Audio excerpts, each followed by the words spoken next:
You wanted the best.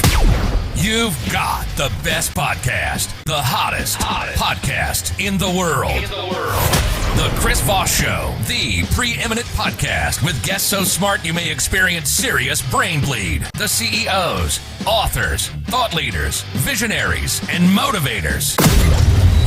Get ready. Strap yourself in. Keep your hands, arms, and legs inside the vehicle at all times, because you're about to go on a monster education roller coaster with your brain. Now, here's your host, Chris Voss. Hi, folks. It's Voss here from thechrisvossshow.com. That's right, ladies and gentlemen. thechrisvossshow.com is coming at you live. Coming at you live, as Tesla would say. Welcome to the big show. My family and friends, as always, for 16 years and over 2,000 episodes, I've been screaming at you through the mic like I just did now. We have an amazing young man on the show. We're going to talk to him about how to, he's a procrastination coach. So we're going to find out if he helps you procrastinate better or more, or if he helps you procrastinate less. So we'll get into that. I actually didn't ask him which it was, so we're going to find out. But anyway, in the meantime, refer the show to your family, friends, and relatives. Go to goodreads.com/Chris Voss, LinkedIn.com/Chris Voss, YouTube.com/Chris Voss, Chris Voss on the TikTok and all those crazy places on the internet. So we're going to get into it with Chris Abdey.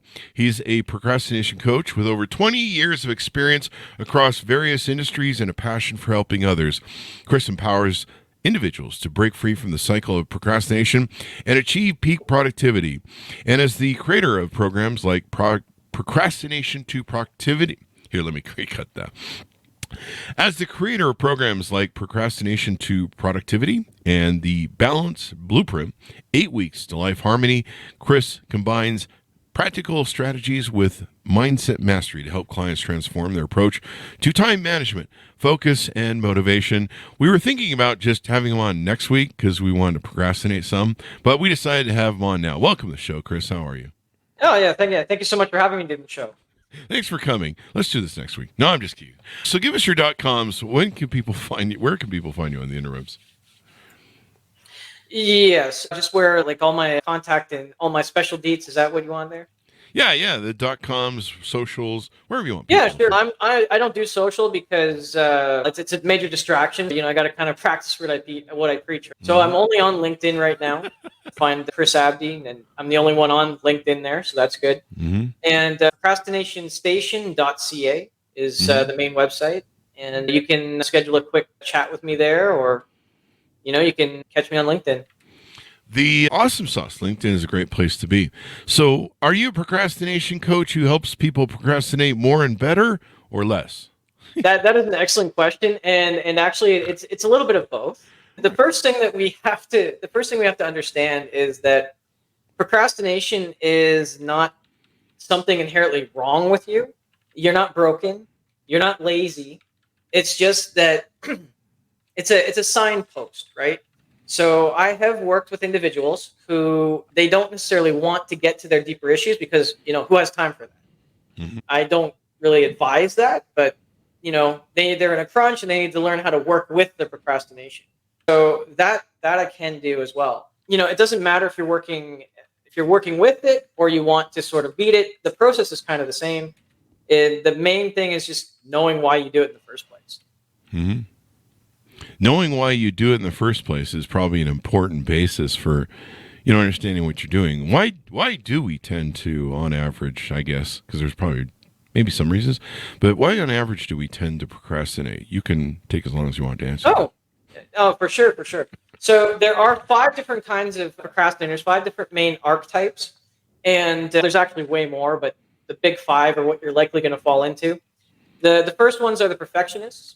So the perfectionists need perfection, right? It's fear of failure, fear of success, fear of not having anything left to do once you actually do succeed in that goal. And obviously perfection, nothing's ever perfect. So we just never release anything and never do anything.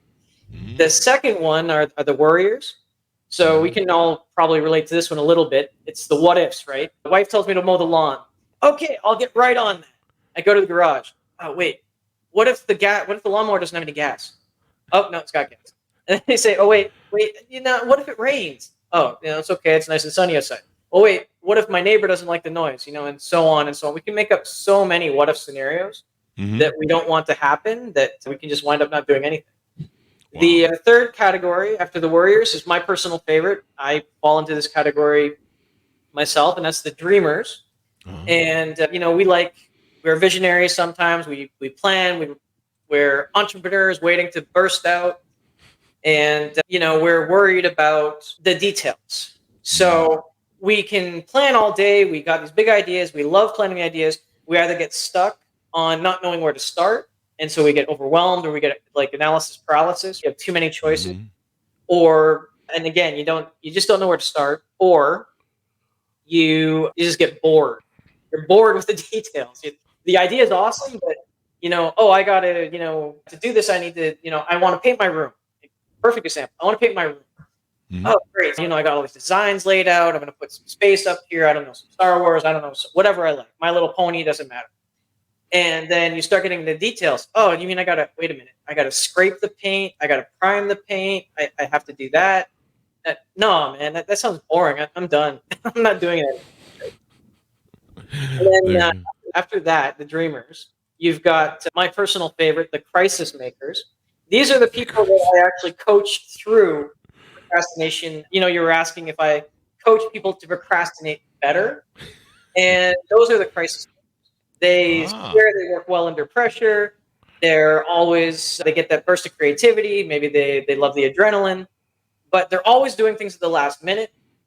And, it always boils down to either that sort of adrenaline rush, that creative rush, or it's just creating importance. So nothing's important to me until it's right at the last minute. And if it's not important to me, I'm not going to do it. And so that's a crisis maker in a nutshell. And a lot of us did that too. Master procrastinator right here, high school. I was a crisis maker, did 2 years worth of art projects in 1 weekend. Still got a better grade than the guy that worked his butt off for 2 years. I like how you're bragging about that. That came out wrong. I'm not advocating that. I got way too lucky. But that's the crisis maker. And then the last one, a lot of us have this as well, and actually a lot of parents listening might be interested in this one too, is the defier, right? We don't like being told what to do, especially when we're younger. So we have issues with autonomy. We want to feel like we're in control. It's actually the easiest kind of procrastination to conquer. So I don't really deal with a lot of defiers. I deal more with the parents of defiers. But that's just normal. I don't even consider that really procrastination, but it is. And that's just really simple. It's just tweaking one thing from have to I get to, or I choose to. I choose to do this because I don't want the consequences of that. People are interesting because they move on either one of two things: fear of loss, fear of penalty, or gain, I suppose. And I think my understanding is most people only move over fear most of the time. Is that true? So just as sort of an aside, mini psych 101 course. we're either moving, and it's a way oversimplification, but just you're absolutely right. We're either moving at a place of fear, or we're moving out of a place of like passion or desire. And the majority of us, it's about 95-5 split. So 95% of the time we're operating at a place of fear, and 5% we're operating at a place of joy. There are ways that you can change that, but those are our main motivators, which is why I tend to work with people, and we try to see if we can, nudge the needle just a little bit to the other side. Let me ask you this. I had seen something, and of course it was on the internet, so I don't know if it's true or not. Of course, I think I just discounted our own show. We're true. We're real people. These are real people we have on the show, and I'm an AI bot, but the guests are real. So I was seeing this thing one time about how highly creative entrepreneur types, maybe ADHD, but like CEOs, people who are highly creative, and ADHD is known as the CEO disease. For all the right reasons, I guess, or maybe crazy and manic. We're highly successful many times, and a lot of CEOs have it. ADHD, learning to ride the tiger, if you would, is a whole nother thing. But I heard once from, I don't know, some crap I was watching on the internet, I guess, that creative people tend to not get started right away. So if you hand them a project, let's say they're an architect, right? And so some people who's an architect, they'll hand them the project. They'll go, here's what we want to build, and they start going at it, and they've got all pre-programmed, and they're gonna put that building together, whatever it is.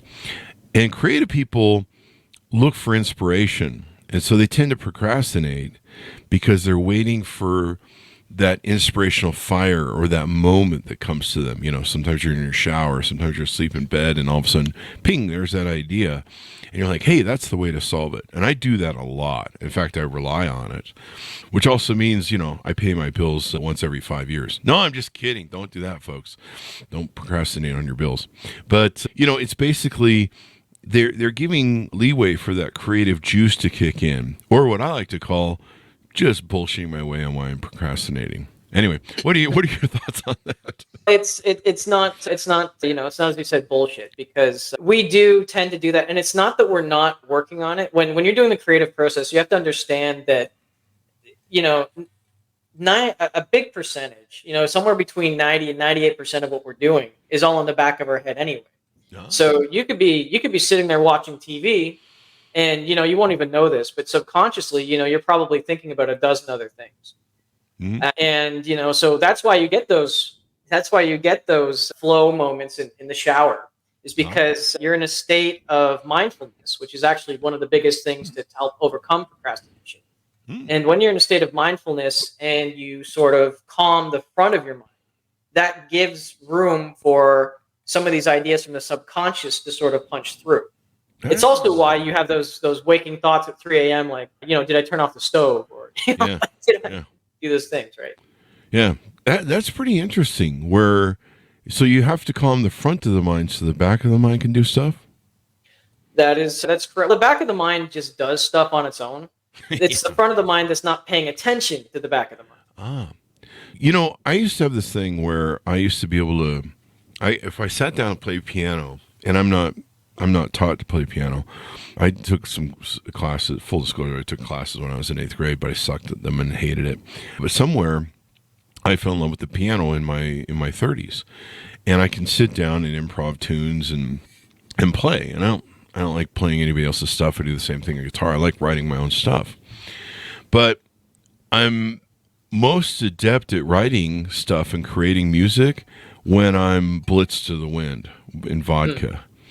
And so I would say, and then I would also do a thing in my kitchen. I had this giant kitchen with living room, going in the living room, and I would sit there and maybe eat nachos or whatever, and I'd play guitar on a big stand-up thing, because it's hard to do on a couch. And I would watch TV, and I would get really creative in both those instances. And I asked my psychiatrist, or a psychiatrist once at the time, I go, how come I can play beautifully when I'm blitzed to the wind? And we're talking blitzed to the wind on vodka. I'm gone, man. My head's resting on the piano top part, and I'm gone. But I can play that piano like nothing else. And I know where all my notes are. I can hit all my stuff that I reach out to find. Same thing with guitar. I would come up with all sorts of great licks watching TV. And I usually wasn't that drunk on that, but the piano just flows. In fact, I wrote, I think, most of a CD one time in the studio I had set at my house, all fucking blitzed out of my fucking mind. And a lot of musicians do that, heroin, drugs, rock and roll, that's all synonymous. In fact, I often joked after Metallica and Saint Anger came out, they got off all the Alcoholica that they were always on. I'm like, can we go back to the drugs and alcohol? Because this album fucking sucks. So what do you say to that? I mean, that's kind of an example of what you were saying where, the psychiatrists, what they would tell me is they would be, you're very left brain and logical. And so what you're doing with the alcohol is you're suspending your left brain and you're giving your right brain the ability to run around and play. And that's why that works. What do you think of that? Yes, that is fairly accurate. Yeah. So what really happens in that area is, as you're sitting there, and this happens to me too. When I get completely blasted, I'll speak. I won't speak English. I'll speak fluent Spanish. Oh, really? It just comes out. Now, are you good at Spanish, or are you? Oh yeah, but see, there's a couple of components here for this. Because I've spoken in tongues on vodka, but no one knows what I'm saying. Yeah, but so what happened is I actually learned most of my Spanish while I was drunk. So I can Oh. only speak Spanish when I'm drunk. So there's a couple of different things that are happening when you do this, right? I think the So story of how you learned it while you're drunk is something we should maybe know about. yeah, I got no shame in that. I was I'm just kidding. I was a street person. I was always out in the street. This is how I learned because I spent Ah. 15 years in Central America. Oh, And the there best you way to go. learn is throwing yourself into immersion. You can't see it now, but I was actually kind of a bit of an introvert. Mhm. So I needed alcohol to loosen me up. And I wound up actually learning a bunch of stuff Mhm. and just being completely drunk and then not being able to recall it. I can recall all of it now, as practice and stuff. But in those early days, I could only do it when I was drunk. And it's Wow. true because you're getting rid of your inhibitions. Because one of the things we don't know is that the brain is awesome at recollecting things, music, whatever. If you sit and you listen to a piece of music and you watch the fingers over the keys, you will retain that information. But, Wow. and this is one of the running theories, is that you can't play because you say you can't play. Oh, it's as simple as that. It's as simple as that. You can do whatever you want to do, but that's the key. Again, it's whatever you want to do, and for whatever reason. And again, this is where you can go to therapy for a ton of time and try to figure it out. But normally, it's a very deep root thing, right? Mhm. But if you're saying that you can play piano and you only really do it when you're drunk, it's because you're turning off that logic part of your brain. So now you are total, and your subconscious is moving forward, and it's giving that sort of that creative boost, right? It's kind of like when people get again stoned or drunk or high or whatever. It flows more because you've got your inhibitions gone, which means you're not calculating every single word you're writing. You're not calculating every note you're playing, whereas Minimally you made would as be well, when so. you had that function on there. Yeah. That's interesting. That makes sense. It really does. So, some of the things you help your clients with are emotional blocks and heart walls and how they sabotage your productivity. What are heart walls? And Actually, that's not my concept. I just want Oh. to be right up front. That's not my concept. I'm not stealing it. um, it was the first time I read about it was from Michael Singer, and also this his name escapes me right now. Farzan. He's actually up in Toronto as well. He does a lot of work with that as well. The heart walls are they're what they describe as these incidents. They may be traumatic, they may be not traumatic, but what happens is we build up these walls around our heart. It's very metaphorical. Hmm. So if you, for example, almost drown when you're a kid, you're not going to want to go around water anymore. So you're not going to want to learn. So every time something comes up like that, you get guarded. You'll actually start to actively avoid anything to do with water sports or anything like that. And it's one example. It's not everybody's example, obviously, but if you get bitten by a dog, you will naturally not want to be around dogs, and you'll have this emotional response to dogs. And you may even find yourself go to your way to not go to pet stores, or if a neighbor has a dog, you won't go by the neighbor's house, or all these little things, but we don't even really notice them. And that's why we call them, the emotional blocks are the heart walls, because they're walls around the heart or the emotional center. And yes, I do work with people on that, because sometimes what you think it is isn't what you think it is. Somebody said that they had a fear of spiders, right? Mhm. It doesn't, I'm like, okay, that's not really what I do, but okay. So they were talking about how they wanted to actually start a reptile and spider, those shows that go around. They wanted to do that, and they had a Yeah. tarantula. Said, I want to be able to get, I want to be able to get this tarantula up there. So he was procrastinating on starting that business because he said, I hate the tarantula. I can't deal with it. Can't deal with the tarantula. Okay, all right. Let's analyze why. Like, why is that? What did something happen with that? And it turns out that when he was a kid, he fell into a spider's nest. And he actually had one crawl wow. into his mouth. He kind of had to understand that before he could move forward. And you work through that logically. I mean, the tarantula is not going to go in your mouth, bro. But in all, joking aside, it was just as simple as that. Another case is, when you're fear of being judged. So if you were criticized by your parents a lot as a child, you have that sort of built up in you. And so you're less likely to try and put yourself out there again, right? So that's kind of what was meant by all these heart walls. And he also refers to them as like thorns. So you get a thorn in your arm. I love this metaphor, by the way. Michael Singer, The Untethered Soul. So he uses that metaphor, the thorn in the arm. And rather than pull the thorn out, we just, we bandage it up so that we don't bump it. We, maybe put a cast on our arm, or, maybe we eventually develop this device that holds our arm in the air so that it can't get hurt. It's really interesting. Yeah. Do you find that, what was the question I had? It just hit me, and it was a great question that slipped out. I'm still recovering from COVID, so I still have COVID brain, evidently. Do you find that, that was it. So one of the things I found with procrastination is it will, I'll put it off and it'll seem like it's so big. It's so huge, and you're just like, oh my God, it's going to take hours to do, blah, blah, blah. You're just like, oh my God, dude, it's just so momentous. And then I kind of have this rule about attacking stuff that I procrastinate or stuff I need to do, eat the elephant one bite at a time. Right. Yep. And so I finally, when it, push comes to shove and there's a gun in my head going, you better get this done or else, which is the only way I do things. When the mob shows up and says, either you get the test done or your blood will be on this contract. It's like Godfather reference, people. A lot of times I'll focus on it, and it's something I thought was going to be like 2 days of pain was like really just a focused hour. And I'll get done and I'll go, you're an idiot. You've been procrastinating that for months. Putting it off, it took an hour. And I think sometimes, like you aforementioned, it related to people don't evaluate, I guess, on anything, I mean, there's probably still a whole lot of people who think that purple aliens are real, right? And everyone knows they're green. People don't assess risk models very well, right? If they think, what's probably likely to kill you, there's probably a whole mess of people that think they got a 50% chance of getting hit by a meteor every day. I don't know. I'm just throwing out examples. So what's your thoughts on some of that wrongly perspective thinking and why we procrastinate thinking it's going to be, this huge thing, and really we're just kind of jerking ourselves around, I guess. Again, this really goes back to procrastination being a defense mechanism. Not a very good one, but it's a defense mechanism. It's like anxiety, or worry, because something is dangerous.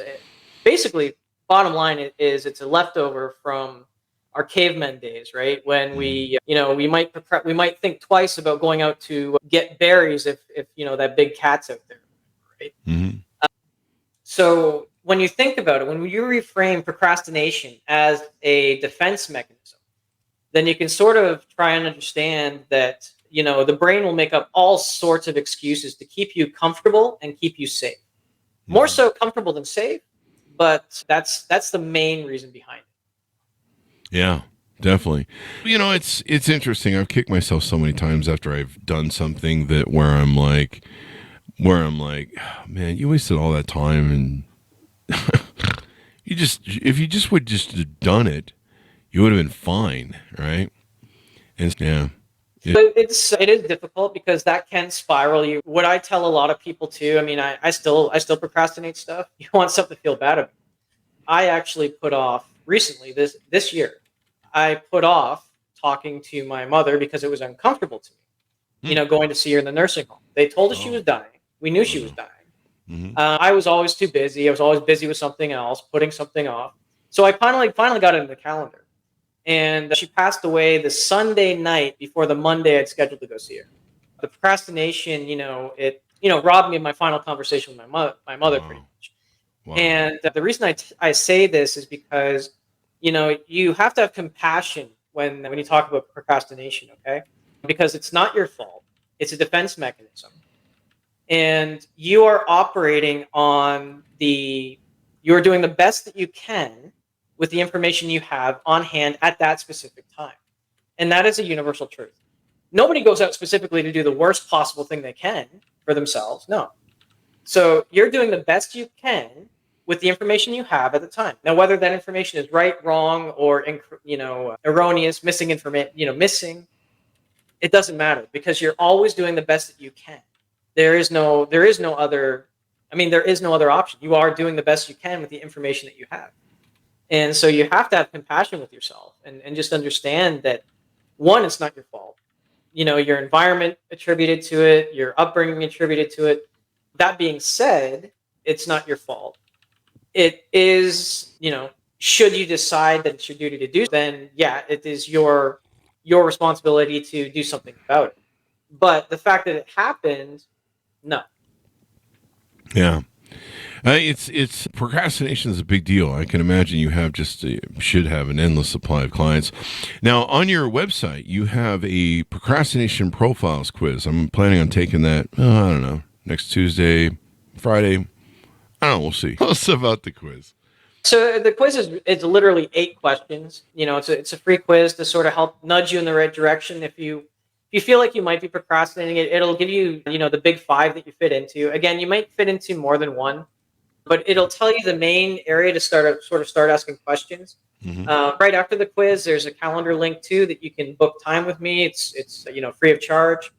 I'll sit with you. I'll explain the archetype. I'll ask about your situation a little bit, and I'll give you an action plan that you can take, whether you work with me or not. At least you'll be able to have a little bit more clarity, maybe understanding, and do something. Yeah, and you also do a free consultation, I believe. Yes, that's attached to the quiz. If you don't take the quiz, I might just run you through the quiz anyway. But because I'll need to know, I do have people sometimes that come to me and say, I had one guy, he wanted to paint his fence. And I said, I don't know why. And he said he didn't know why, but I said, is painting the fence a problem? He said, no, because he actually was doing it while he was talking to me. So I'm like, okay, so where's the issue? So that in that scenario, I may tell you, okay, let's just sit down and do the quiz together. 8 questions. It's literally takes 30 seconds. 30 seconds. Yeah, it's I'm taking it right now. Actually, I'm going through it. I'm kind of feeling it. I'm kind of feeling like I'm reading through some of the questions, going, "Wow, I'm really awful at I'm really good at procrastination, actually, and just awful at procrastinating, I suppose."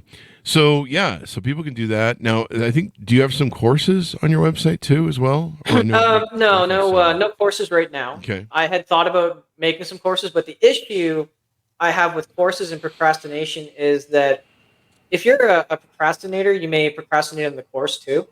So I'm actually working. It's a legitimate concern, man. That's I true. actually had I this could see roundtable. Yeah, I mean, you got people coming to you with a procrastination problem. Clearly, they're going to procrastinate. I'll give you a real scenario I had just when I was creating the course. I had people that were going to go through the material and try. So I had somebody put on my calendar 5 times, and they didn't show up 4 times. They showed up on the 5th time, and they hadn't started the course. So I said, okay, I need to reevaluate how I'm going to do this. That's why I sort of settled on that. There's no real courses, but I will be running workshops in the future where, they're bite-sized, mini-sized workshops, but that's still a future. Right? Wow. So. Everyone should take your course, not your course. I have COVID brain, people. I'm going to be saying that for the next year. That's my new default. If the girlfriend's like, hey, you didn't take out the trash. Hey, I got COVID brain. And you're like, that was 5 years ago you had COVID. Anyway, so I just took your quiz, and everyone should take your quiz, was what I was trying to say. And son of a bitch, if it didn't nail me out of the park. The dreamer, the visionary with the endless possibilities. That is me. So I can attest that your quiz is correct, sir. It doesn't go into the deep end because again, you probably don't need to go into the deep end either. There's those personality quizzes where it's like I'm an IFTP SNTY something. That's as many types of procrastination there is too. Like, you don't need that. You don't need all that. Yeah, you just need the basics of, am I fucked up and do I need to call Chris? Do I need to call Chris to fix me? I would like to do a small thing there. I'm not here to fix you. You're not broken. Despite you don't know me that well, Chris. Well, despite what people might tell. No. See, this is something in general. People tend to think they're broken or whatever, and you're not broken. You are operating how you were programmed to operate. Oh. Environmentally, emotionally, physically. Your upbringing does a lot. Your environment does a lot. And it's not that you're broken. It's just you've been conditioned to behave in certain ways based on, mostly your environment. And so again, I can blame my parents for this? Is that what you're saying? Only until you're 18. Once you're 18 and somebody points it out to you, that's where you draw the line. It's like I said, okay, I can blame mom and dad for everything up until 18. And then even after that, I can blame mom and dad for everything up until somebody points it out to me. Okay. Then it's on me. Yeah. I've got a brother still blaming stuff at 50 years old. It might be time to let that go, buddy. I won't say which brother it is since there's only one of them. Anyway, let's see. Yeah, brother shaming on the Chris Voss Show. Welcome to Tuesday. So you help people go through this process. They can call you. They can work with you. I think it's funny you can't do a course because people will progress in the courses. The panel did not go well. The panel did not go well. I can see why that. It's I don't know. It's like being in an AA clinic and bringing a bottle of booze. Anyway, what are some things maybe we haven't talked about that you want to tease out? I notice you have a YouTube channel. It looks like a podcast. Anything we need to promote there? I mean, yeah, I do have a podcast. Again, it's fledgling. It's still very much in development, but it is designed to, showcase guests who have overcome procrastination or who are top of their game. And yeah, that's pretty much it. That's just, at Procrastination Station, capital C, capital A. I don't know why the capitals matter, but apparently they do. Oh, wow. That is wild. I mean, people just do. It is the way that they are and are the way that it is. And so give us your final thoughts, pitch out to people on how to pick up the phone and get internet and get interested in you and what you're doing there. Oh, for sure. Just pick it up. I'm available all the time by WhatsApp. Much to everybody says I'm crazy for doing it, but honestly, I'm talking to a bunch of procrastinators. You're probably going to hit me with an email first, and then he'll probably call. But my WhatsApp number is plus 289-968-2639. That's plus 289-968-2639. And yes, I will answer you. I was going to make a joke about maybe tomorrow, but I thought that might be bad form. But no, I am always open and willing for conversations and just how to better help you move forward. I should probably consider being a procrastination coach, because then I would kind of have a gun at my head that if you're going to tell other people how not to procrastinate and you procrastinate all the time, then what kind of coach are you? So maybe it would hold a gun to my head. I don't know. I mean, having worked with a bunch of, there's something to be said for that, honestly, because, I was a master procrastinator. It still happens.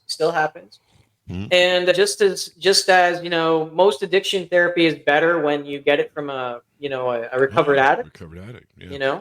Mm-hmm. I personally don't go to therapists that don't go to therapy, and I don't don't have coaches that don't go to coaching too. You gotta take your own. You gotta sip from your own cup. Sip from your own cup. Walk your own talk. Talk your own walk, all that sort of good stuff. Really important. So it's been wonderful to have on the show, Chris. Thank you very much for coming on. We really appreciate it. Oh, thank you for having me. Yes, and thanks for for tuning in. And we got your .com as we go out. Did we get your .com one last time? Yep, procrastinationstation.ca. And everyone go there now. Like, just drop whatever you're doing and go now. Don't procrastinate, because, you'll forget about it. So don't do that. Anyway, so thanks so much for tuning in. Thanks to Chris for being here.